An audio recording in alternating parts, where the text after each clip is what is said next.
Hi, this video is from interview.com. Interview.com is a job portal.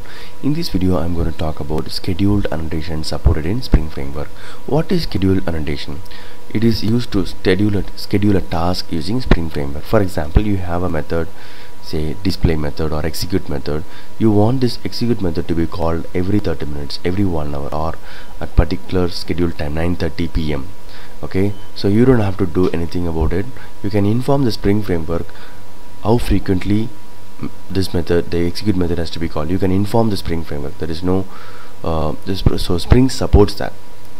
So Spring will do behind the scene lot of things for you. Processing of scheduled annotation is performed by registering scheduled annotation being processed. If you're using XML file, you have to use this, and you have to use this task annotation driven. Then if you're using Java config, Spring Java config, you can use enable scheduling. So I'm using Spring Java config, so I have this annotation. Why do we need this enable scheduling annotation? Because if I don't have this in my bean class, this scheduled annotation will not be detected by the Spring Framework. I want to repeat, if I don't have this enable scheduling annotation in my bean class, the scheduled annotation will not be detected by the Spring Framework. In order Spring Framework to detect this scheduled annotation, I need this enable scheduling annotation in my configuration file, otherwise nothing is going to work.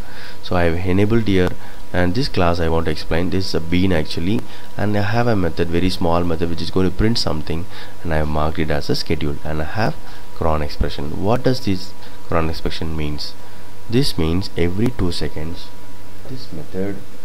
this read file method will be called by the Spring Framework. Okay, so I'm informing Spring Framework every 2 seconds call this method. Okay, so let me run this program so that you can understand. It's a very basic thing I'm explaining you about scheduler supported by Spring Framework. So my Spring context is going to load it now, and my scheduled method, this method will be called every 2 seconds. Okay, hope this video is useful and informative. If you like this video, please click the like button. Thank you and all the best.